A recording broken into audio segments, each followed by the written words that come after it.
എല്ലാ സജ്ജനങ്ങൾക്കും എൻ്റെ പുതിയ വീഡിയോയിലേക്ക് സ്വാഗതം. ഇന്ന് നാം ഇവിടെ ചൊല്ലിപ്പഠിക്കാൻ പോകുന്നത് നാരായണീയത്തിലെ ദശകം 34 രാമായണ കഥയാണ്. ഹനുമത് സംഗമം വരെ.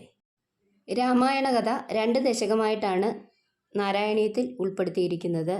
ചൊല്ലിപ്പഠിക്കാൻ കുറച്ച് പ്രയാസമുള്ള വരികളും വാക്കുകളും ഒക്കെയാണ്.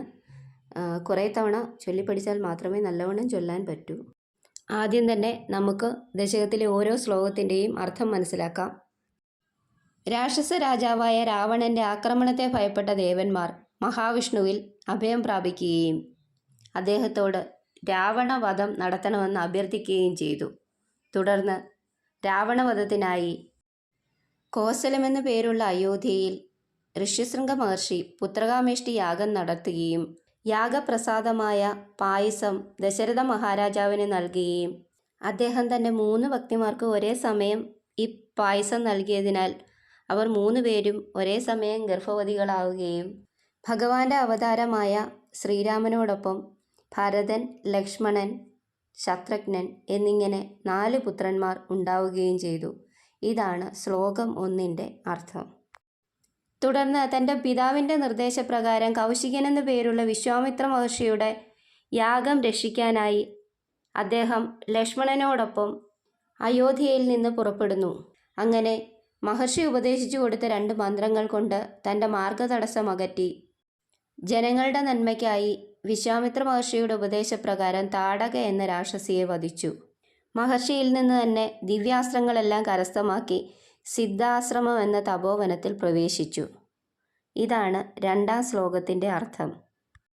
യാഗാരംഭത്തിൽ രാക്ഷസനായ മാരീചനെ ഓടിച്ചിട്ട് മറ്റുള്ള രാക്ഷസന്മാരെ എല്ലാം നിഗ്രഹിച്ച് വഴിയിൽ വെച്ച് തൻ്റെ പാദരേണുക്കളാൽ അഹല്യാദേവിക്ക് മോക്ഷവും നൽകിയ ഭഗവാൻ ജനക രാജധാനിയിൽ ചെന്ന് സാക്ഷാൽ പരമശിവൻ്റെ പള്ളിവില്ലിനെ മുറിച്ച് സീതാദേവിയെ ഭാര്യയായി സ്വീകരിച്ച് ഭാര്യമാരോടുകൂടിയ 3 സഹോദരന്മാരോടുകൂടി സ്വന്തം രാജ്യത്തിലേക്ക് പുറപ്പെട്ടു.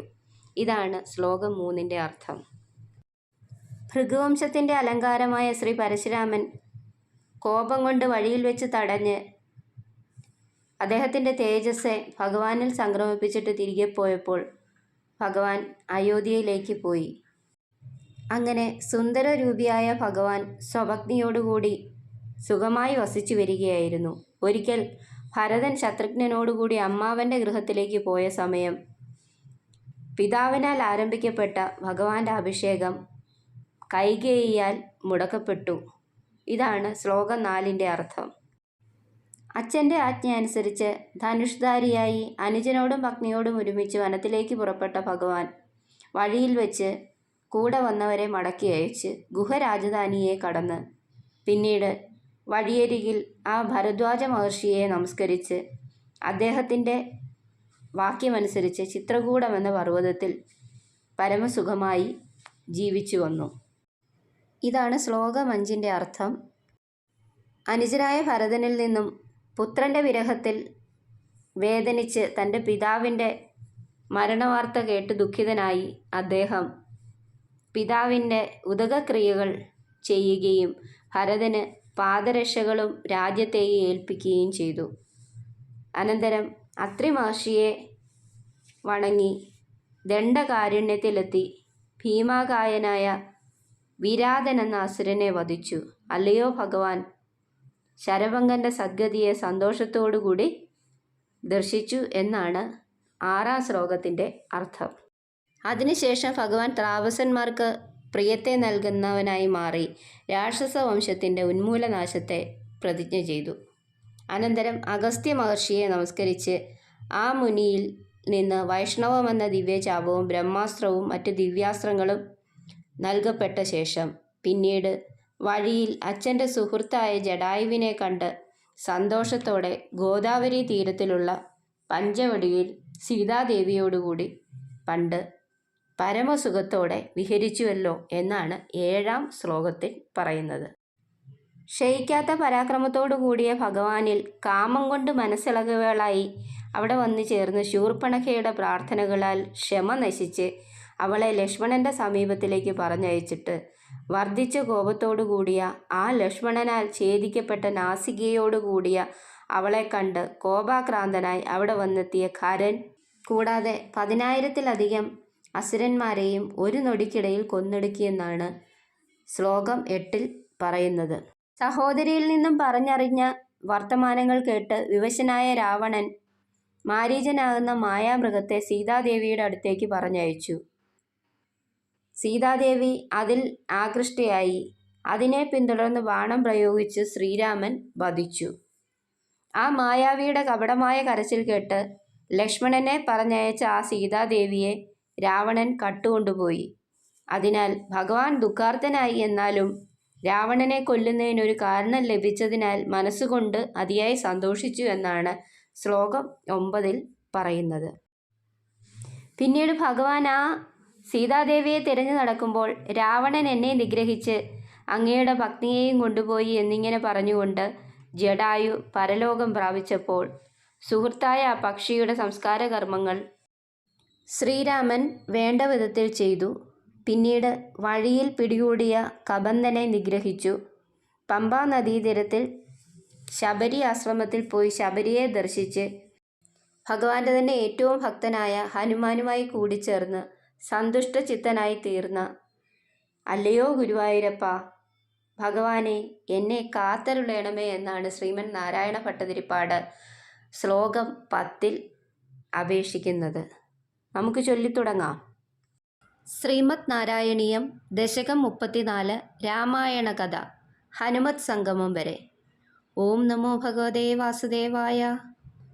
ഗീർവാണൈർ അർത്ഥ്യമാനോ ദശമുഖനിധനം കോസലേഷു ഋഷ്യശൃംഗേ പുത്രീയാമിഷ്ടിമിഷ്ട്വാ ദദുഷി ദശരഥാ ശ്മാഫൃതേ പായസാഗ്ര്യം തത്ഭുക്ത്യാ തത്പുരന്ദ്രീഷവി തിസൃഷു സമം ജാതഗർഭാസു ജാതോ രാമസ്തം ലക്ഷ്മണേന സ്വയമത ഭരതേനാഭിശത്രുഘ്നനാംനാ. നാരായണ നാരായണ നാരായണ നാരായണ നാരായണ നാരായണ നാരായണ സത്യനാരായണ നാരായണ നാരായണ.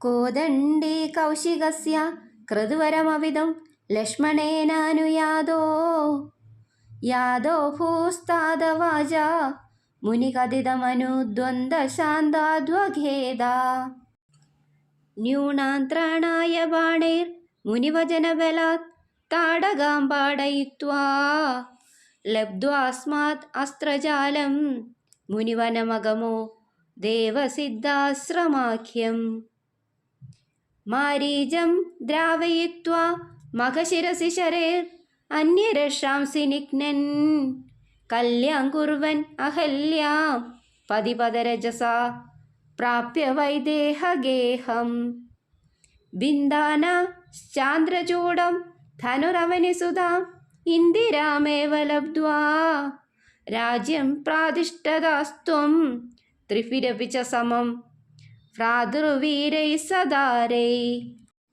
ആരുന്ധാനേരുഷാന്തേ ഭൃഗുകുലതിലകേ സംക്രമയ്യ സ്വതേജോ യാദേ യാദോസ്യ യോധ്യാം സുഖമിഹ നിവസൻ കാന്തയാ കാന്തമൂർത്തേ ശത്രുഘ്നേനൈകദാദോ ഗതവതി ഭരതേ മാതുലസ്യാദിവാസം താദാരബ്ധോഭിഷേക സ്തവ കില വിഹത കേകയാദീശപുത്ര്യാ താദോക്ത്യാ യാതു കാമോ വനമനുജവധൂ സംയുധച്ഛാപധാരാ പൗരാനാരുദ്യമാർഗേ ഗുഹനിലയഗത സ്ത്വം ജടാചീരധാരീ നാവാസന്ദീര്യ ഗംഗാ അധിപദവി പുനസ്തംഭരദ്വാജമാരാത് നത്വാ തദ്വാക്യഹേതോർ അതിസുഖമവസ ചിത്രകൂടേ ഗിരീന്ദ്രേ ശ്രുത്വാ പുത്രാർത്തിഖിന്നം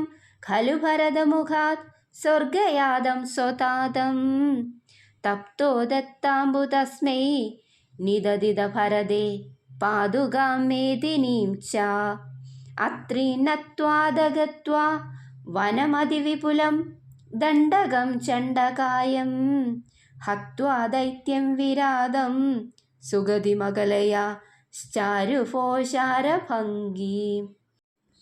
നത്വാഗസ്ത്യം സമസ്താശരനികര സപത്രാകൃതിം താപസേഭ്യാ പ്രത്യസ്രൗഷി പ്രിയേഷി തദനുജമുനിനാ വൈഷ്ണവേ ദിവ്യചാപേ ബ്രഹ്മാസ്ത്രേ ചാഭിദത്തേ പതിപിതൃസുഹൃദം വീക്ഷ്യ ഭൂയോ ജടായും മോദാദ്ഗോദാതടാന്തേ പരിരമസി പുരാ പഞ്ചവട്യാം വധൂഠ്യാ പ്രാപ്തായാ ശൂർപ്പണഖ്യാ മദനചലധൃതേർ അർദ്ധനൈർനിസ്സഹാത്മാ താം സൗമിത്രോ വിസൃജ്യ പ്രബലതമരുഷാ തേന നിർലൂനനാസാം ദൃഷ്ട്വൈനാം രുഷ്ടചിത്തം ഖരമഭിപതിതം ദൂഷണം ച ത്രിമൂർധം വ്യാഹിംസീർ ആശരാൻ അപ്യയുധസമധികാൻ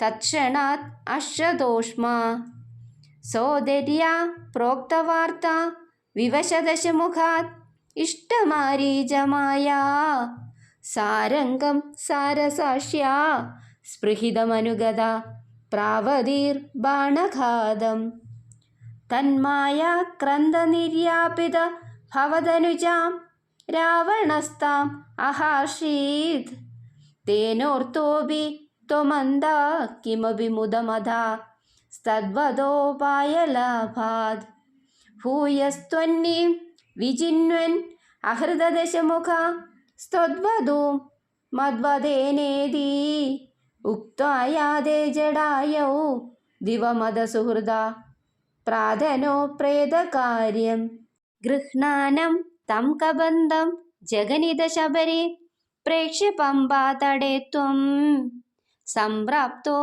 വാദസൂനും വൃഷമുദിതമനാ പാഹി വാതാലയേശ മനോജവം മാരുതതുല്യവേഗം ജിതേന്ദ്രിയം ബുദ്ധിമതാം വരിഷ്ടം വാദാത്മജം വാനരയൂഥമുഖ്യം ശ്രീരാമദൂതം ശിരസാ നമാമി.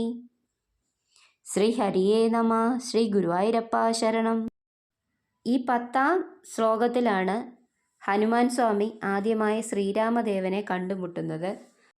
അതുകൊണ്ടാണ് ഹനുമാൻ സ്വാമിയുടെ ശ്ലോകം ചൊല്ലിയത്. കൂടാതെ ശ്രീരാമദേവൻ്റെ അവതാര സമയത്താണ് നാരായണ നാരായണ എന്ന് ചൊല്ലിയത്. വീഡിയോ ഇഷ്ടമായാൽ ലൈക്ക് ചെയ്യാനും സബ്സ്ക്രൈബ് ചെയ്യാനും മറക്കരുതേ.